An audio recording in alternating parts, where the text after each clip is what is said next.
I wanted to start this thought. I'll never be able to do it. And you'd like to stop because you want to think. And it's recording again. Why I became my own brand of Marxist. Looking into childhood, scratch looking into childhood. Would I could talk as well as I think. That's presumptuous, but thoughts move rapidly through the mind, and it's difficult to capture them, to type them, to verbalize them. As a child, I was undoubtedly one of the poor in the community. I had less of material comforts, although my mother made every effort to give me what she could. My dad was ill, an invalid from World War II, World War I, a very bitter, cynical person. He spent so much time being engrossed in his own pain that he finally debilitated his health.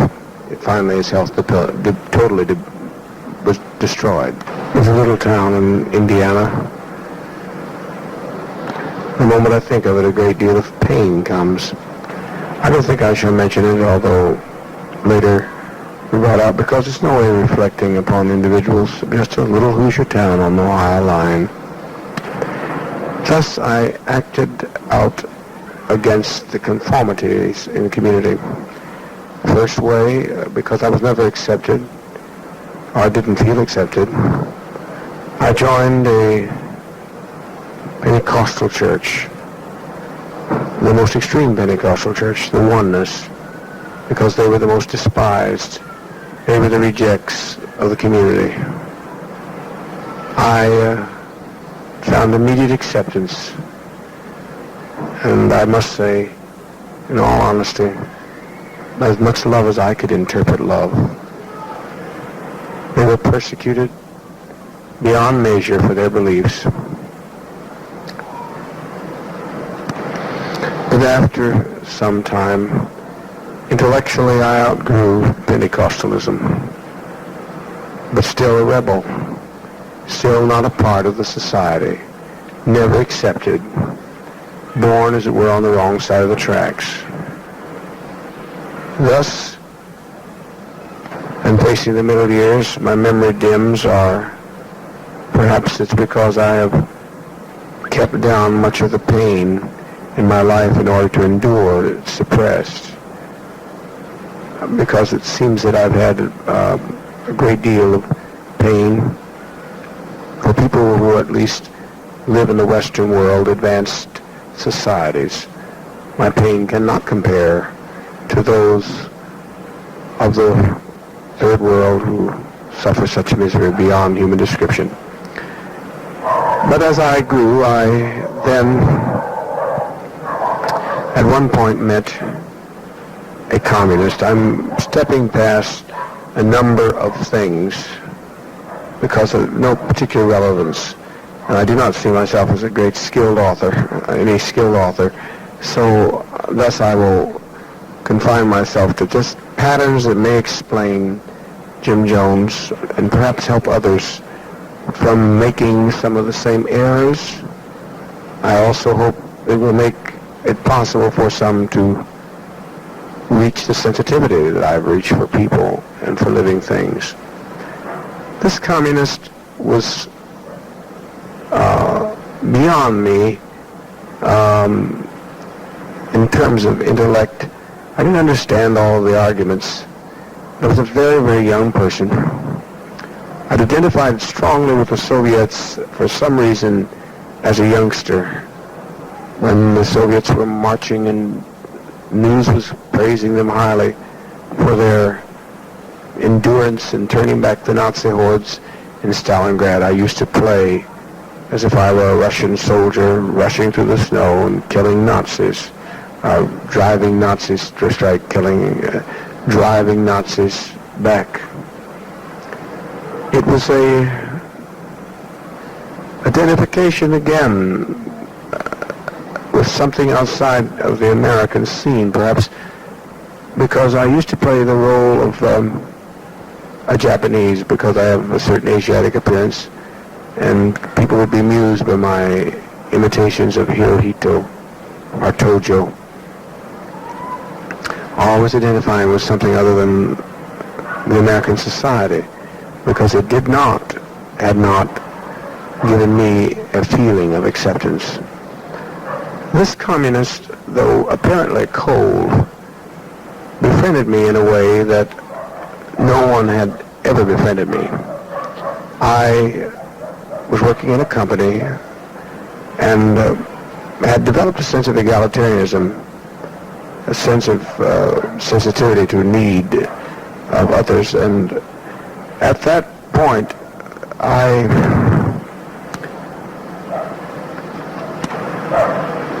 both out of a sense of rebellion, someone who was more of a macho type personality and a racist, and I'd early developed a sensitivity for the problems of blacks, too, probably feeling as an outcast.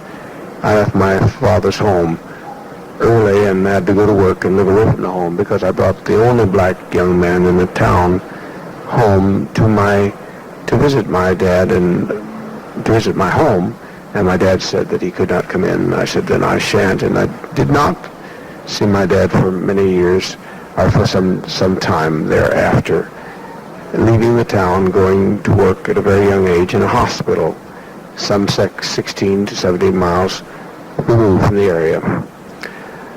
Anyway, this chap, as I started to say, I'm rambling. I mentioned, I think earlier in the discussion, I mentioned that I rebelled against a certain macho-type racist, and I took money from him and did all sorts of sensitive things with it. I had a way of controlling the money of the salesmen, and they brought it in, and giving them credits for their sales, and I even shifted some of his money to another man who had a problem, as I believe, and I'm vague about it, but it seemed like a handicapped child. Then I took some money myself and utilized it as young kids do, I presume. At least this young kid did. Some of it sensitively and some of it, I think, as I recall, for personal indulgence. Anyway, I was apprehended. The questions arose. Something was wrong with the books. And this communist supervisor shielded me, utterly protected me. I don't know what he did. He must have made some adjustments with the company finances and utterly protected me from what would have been a terrible charge of embezzlement, I guess. And it was the only time I have ever done such a thing. Anyway, you can imagine the endearment I felt for this man. Then he came to my home. Was married at a young age. My wife and I came to my home after that. Of course, I gave up my job. That was worked out. I gave up my job, but with no bad record. And he dined with me, a lonely man.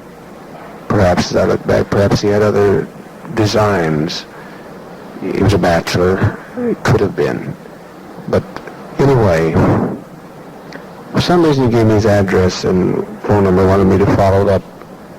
But life and its consuming pressures and having to get out and work to maintain my family, we were beginning to adopt a youngster at that time. So I didn't follow up for one reason or another and bore a great deal of guilt all through my life, because the one man that saved me at that time from certain prison I was in, it was controversial. I'd already developed my own controversial stance on race. I began to champion some of his communist ideology. And anyway, as I said, I don't want to give times or facts because the man may have long since gone through the situation, and he was a good man, and he may have made his transition to other views or positions. at least that moved me even further to consider Marxism. And I should call myself a Marxist because certainly no one taught me my brand of Marxism. I read, I listened. Later in the university, I went back to the university and I met another couple of communists. I guess I sought them out. Old-time pro-Soviet communists. They were so gracious, they received me in their home. Father and the son, the mother had died.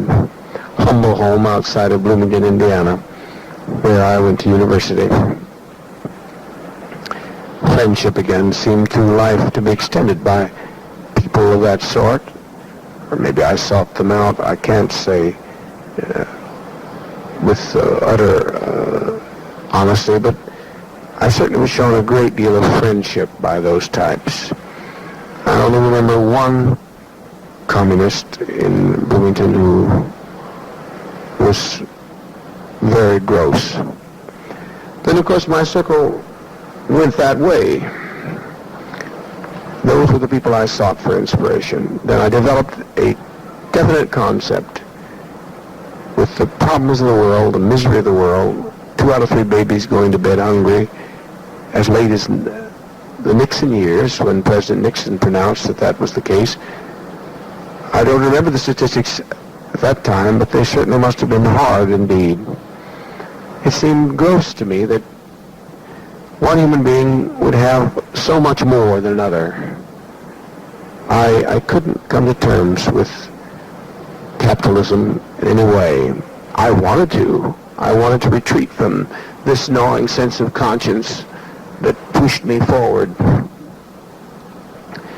Then I decided, where can I demonstrate my Marxism? I demonstrated it in many places and almost got into trouble in classrooms. An agent checked on me because of my activities. It took me to a Paul Robeson event. I went through considerable harassments that are unpleasant and painful. My mother was questioned by the FBI for several hours, brought out and interrogated in front of her, set out in an open area where all of her fellow workers at the factory would see her, and she was a shop stewardess. And I recall thereafter was relieved because being questioned about my activities. She took the Fifth Amendment. In those days, you did not do that. That was tantamount to the mission of being a communist. And my poor mom knew nothing at all of politics. She was as apolitical as she could be, but she believed in her son, which certainly has helped. Perhaps to some degree it hurt, but I would prefer the chances of the kind of belief that she had. She was a little indulgent of me at times, certainly for her limited means, but solid as the Rock of Gibraltar. And she endured, not knowing even what I was up to. They didn't even tell her that it was merely because I had been to an event where Paul Robeson sang and participated in Chicago. She didn't know what I'd done, but she defended me. She said, I refused to testify on the grounds it might tend to incriminate me or my son. So on down the road, I became even more alienated by that event. I decided, how can I demonstrate my Marxism? The thought was, infiltrate the church. So I consciously made a decision to look into that prospect.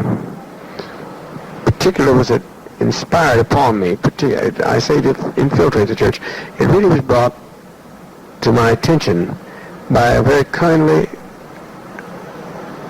and I pause because of, again, feeling that it can reflect on others, a man who had a great deal of conscience that seemed to be compatible to my views, who was a church administrator of a denomination, and he encouraged me to think about being a pastor, and so I did. Very quickly did. I'd had my religious heritage in Pentecostalism, deep-rooted emotions in the Christian tradition, and I deep love which I share to this day for the practical teachings of Jesus Christ. There's always been a sort of dual concept, a doubter and yet a believer. I certainly had great questions about anthropomorphic beings and a loving order to the universe, but Jesus Christ, to use a kid's phrase, greatly turned me on. And I tried very hard through my years in the church, whatever someone else might look upon my role, however they would look upon it, they could see a great deal of sensitivity to the Christian teachings. Not only my brand of Marxism, but in Pentecostal tradition, I saw that when the early believers came together, they sold their possessions and had all things common. So I tried very hard to live up to that concept throughout my years. In the early years, I approached Christendom from a communalist standpoint, with only intermittent mention of my Marxist views. However, in later years, there wasn't a person that attended any of my meetings that did not hear me say at some time that I was a communist. And that is what is very strange, that all these years I have survived without being exposed. News media were concerned that we were overreacting to coverage. It was only that concerned me. That my exposure as a communist would affect the lives and well-being of my most precious family and dearest associates, and in fact all of my church that had become an extended family. I was fearful of nothing else. There was nothing else in my life that I was afraid of being revealed.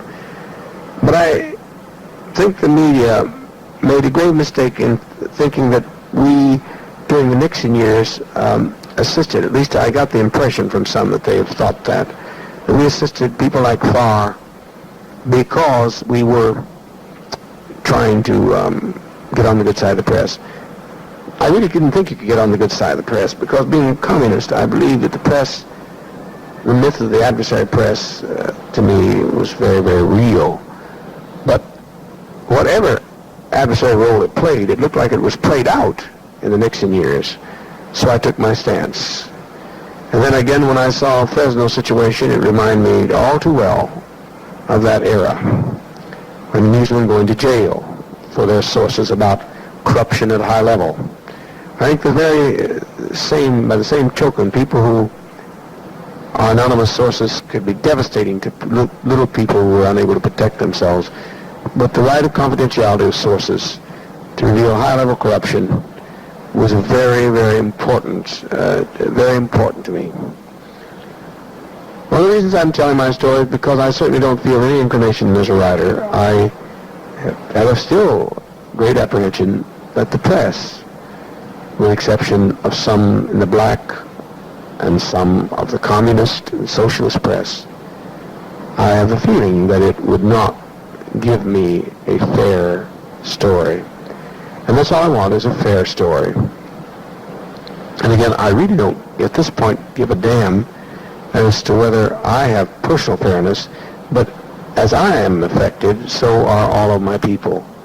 And I have developed through the years a high sensitivity to all the members of my church. They are, as to me, an extended family, and I don't want to hurt them anymore. I want to try to give them some relief of suffering. So perhaps this writing will help that. I feel no idea that writing's that significance. Great writers have written, and their words have been forgotten too soon with their departure, or if even remembered at any time, whether they were alive or dead.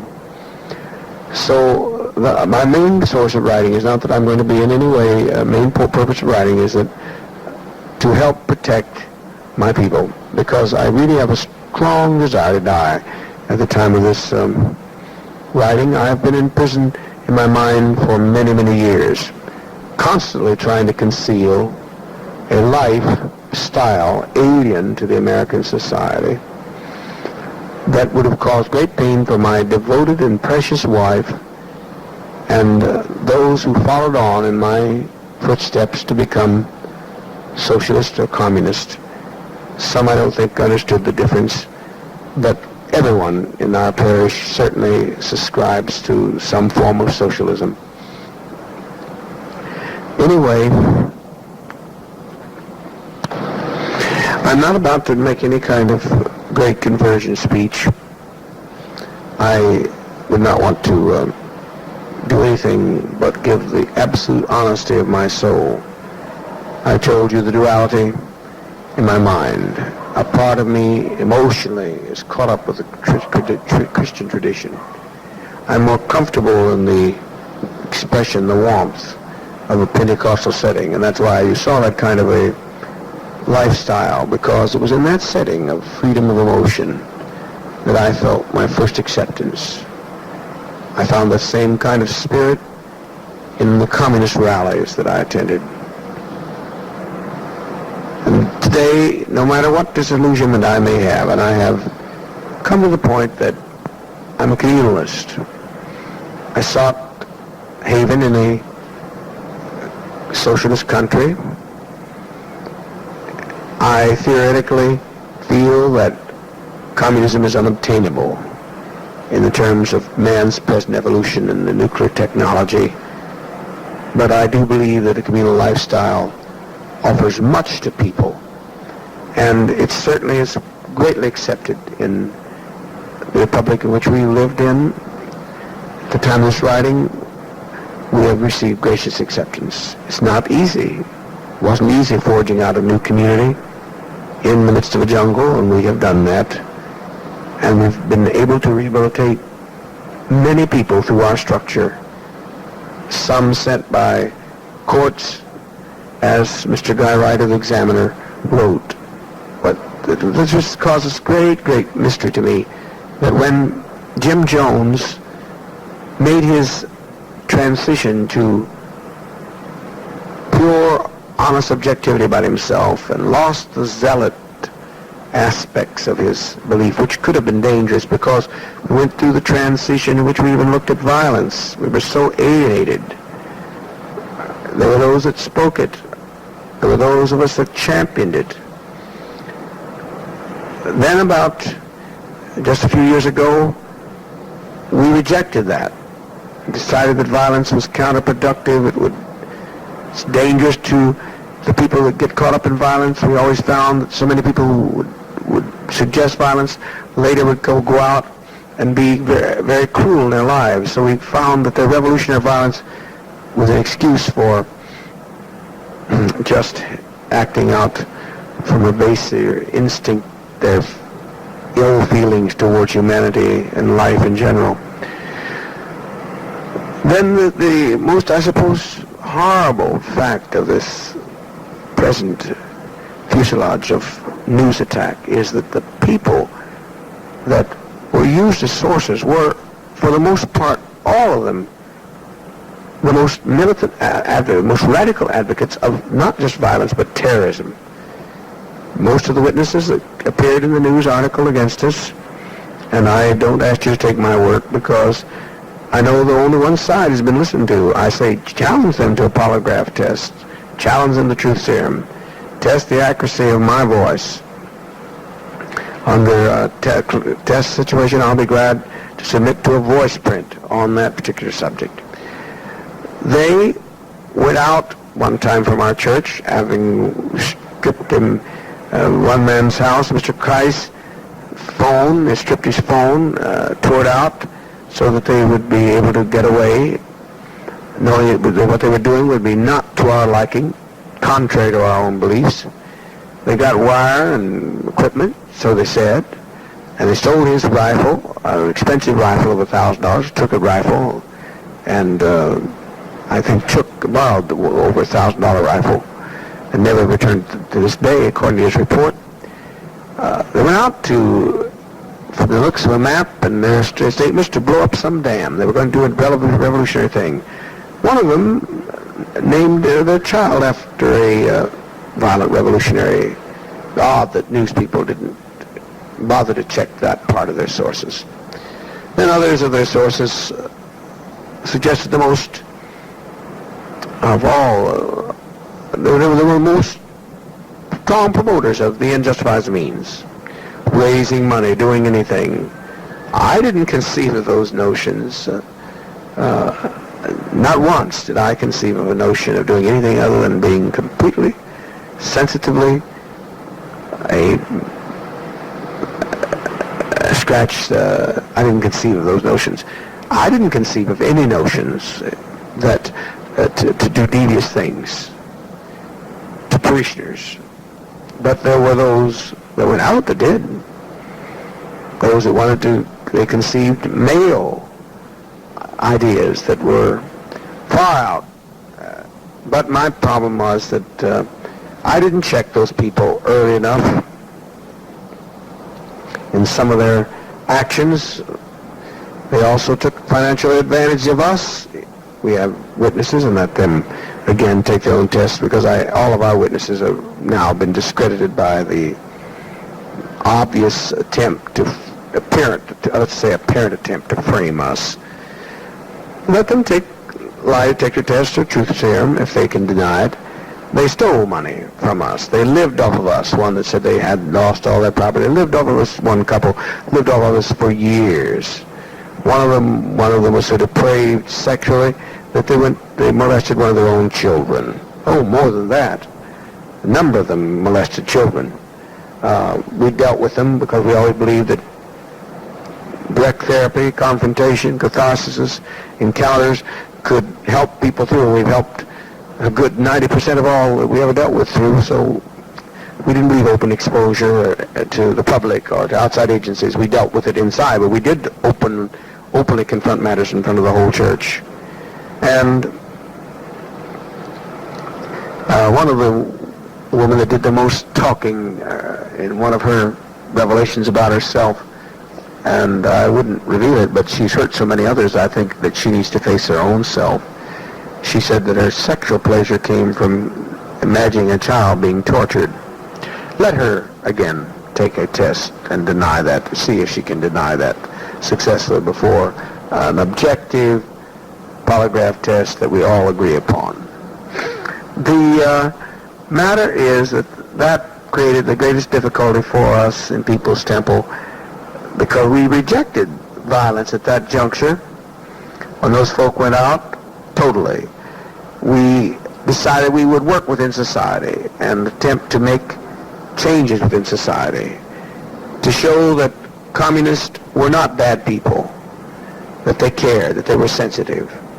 We made errors, undoubtedly we did, in some of our disciplines, some of our structures, but this business of beating children unmercifully, no way. I took even beatings for children that were far more severe than any child ever was given. These decisions were made through group efforts and parental consent. But most part, our therapy was not one of coercion. But we found that some people were masochistic, and in order to keep them from not a simple embrace of a long lost friend, like was suggested, who happened to be a lesbian, but to get a young woman out of an adult relationship that was very ill indeed with another woman, plus her antisocial behavior that would put her in jail, except her stealing that was harmful to her and her community and her family and her church. She agreed to a spanking, and her parents did also very cooperatively. It's most sickening to see people who now come out against an institution that has achieved so much good. We have saved homes. Now we're being accused of taking people's homes.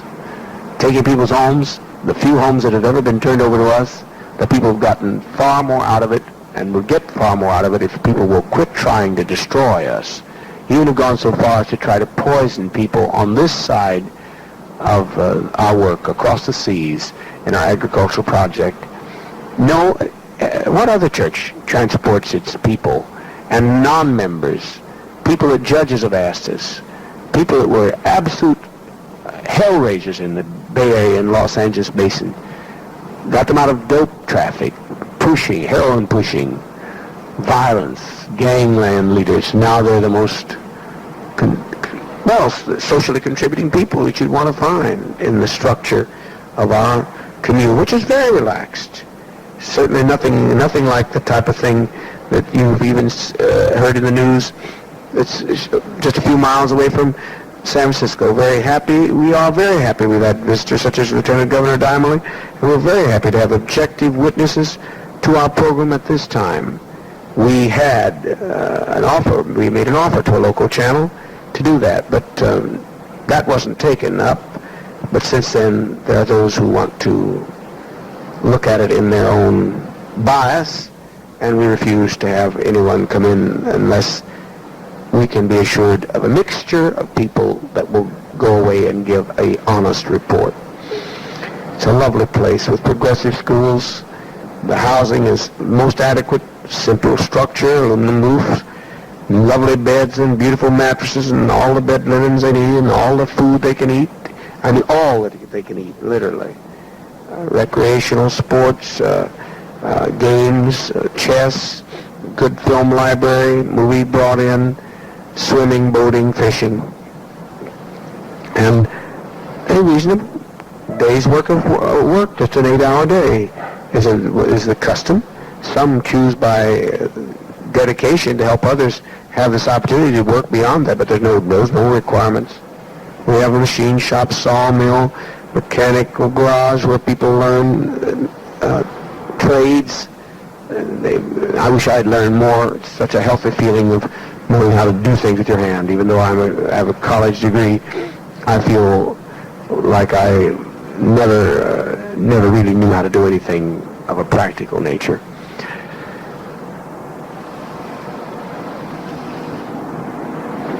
Nonetheless, we continue on. People's Temple found a solution. The agricultural project found a solution in its legal services, drug rehabilitation program, physical therapy, and its medical facilities. All this ballyhoo about healing, and I certainly can heal, and we're glad to take politics